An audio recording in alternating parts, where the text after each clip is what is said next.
একটি অনিয়তাকার বস্তুর আয়তন কিভাবে নির্ণয় করবে? একটি অনিয়তাকার বস্তুর আয়তন নির্ণয় এবং ঘনত্ব কিভাবে নির্ণয় করবে? অনিয়তাকার বস্তু বলতে যার নির্দিষ্ট কোনো আকার নেই, অর্থাৎ গোলকও নয়, চৌঙ্গও নয়, ত্রিভুজ আকারও নয়, পিরামিড আকারও নয়, কোনো নিয়তাকার আকার নেই, জ্যামিতিক আকার নেই। অনিয়তাকার একটা কয়লা ঢেলা বা একটা পাথর টুকরা, এইসব বস্তু, বা একটা মোমের ছিবড়া, মোম কাটা মোম, কিছু মানে সোলার সোলার বলের মতন ছিবড়া, এইসব বস্তু, এলোপাথারি বস্তু আয়তন কি করে নির্ণয় করব সেই পদ্ধতিতে আমরা ক্লাস 9-এর পরিমাপ চ্যাপ্টার এইগুলো সব আছে, আমি আলোচনা করছি ছোট্ট সময়ের মধ্যে।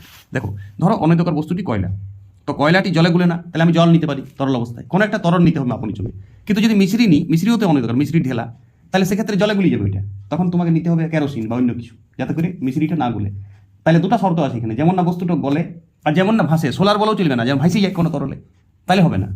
বস্তুটা যেমন তরলে না ভাসে এবং না গুলে যায়, সেই শর্ত নিয়ে আমি যে কোনো একটা তরল নেব, সেই তরল মাপনি চঙ্গে রাখা থাকবে। মাপনি চঙ্গে ধরো এই তরলটা আছে V1, ধরো V1 লিটার, লিটার দিয়ে বলছি, এখন সিসিও বলতে পারো তুমি, আমি লিটার দিয়ে বলছি, V1 লিটার।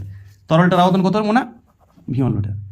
এবার একটা সুতাটাকে একটু মোম দিয়ে ঘষিয়ে দিবি, যাতে করে তরলটাকে না শোষণ করতে পারে জল দিয়ে। সেইটাকে ওই পাথরটা বা কয়লাটা বাঁধে আস্তে আস্তে ছাড়িবে, টপ করে ছাড়বে না, এখানেও শর্ত আছে, তাহলে জল ছিটকে বেরিয়ে যেতে পারে, গাছটা ভেঙে যেতে পারে মাপনি চোখের। আস্তে আস্তে ছেড়ে দিলে এটা পুরোপুরি নিমজ্জিত হয়ে যাবে, সুতা বাঁধা আছে।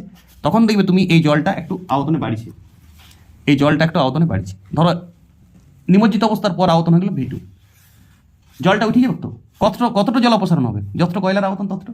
তাহলে বলো কয়লার আয়তন আমি, তাহলে প্রাথমিক আয়তন কত ছিল? প্রাথমিক আয়তন মাপনি চোখে, তাহলে কি কি নিয়েছো? একটা সুতা নিয়েছো, মোমে ঘষি সুতা, একটা এমন বস্তু যেটা জলে না ভাসে সেইটা এবং তরলটা যেমন না গুলে তেমনি বস্তু নিয়েছি, এমন তরল নিয়েছি। ধরি তরলের প্রাথমিক অবস্থায় আয়তন ছিল কত?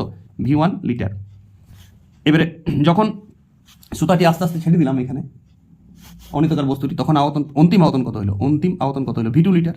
তাহলে বলো, অবশ্যই তুমি অনিয়তাকার বস্তুর আয়তন পেয়ে গেলে। অনিয়তাকার কয়লা ঢেলা হোক, মিশ্রি ঢেলা হোক, অনিয়তাকার বস্তুর আয়তন হয়ে গেল V2 মাইনাস V1 এত লিটার। ঠিক আছে, আয়তন পেয়ে গেলে।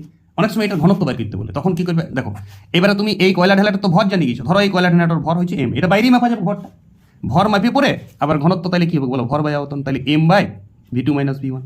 এটা তো V2 মাইনাস V1 কার আয়তন? অপসারিত তরলের আয়তন। অপসারিত তরলটা কার? নিশ্চয়ই অপসারিত তরলের আয়তনটাই তো কয়লার, নিমজ্জিত যে কয়লাটা আছে তার আয়তন।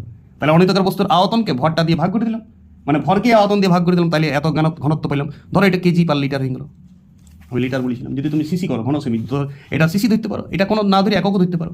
এইভাবে উত্তরটাকে সেটিং করবে, ভালো করে খাতায় সাজাই লিখবে। খুব ইম্পর্টেন্ট প্রশ্ন, ঘনত্ব অবধিও দিতে পারে, আয়তন অবধিও দেয় প্রশ্নটা।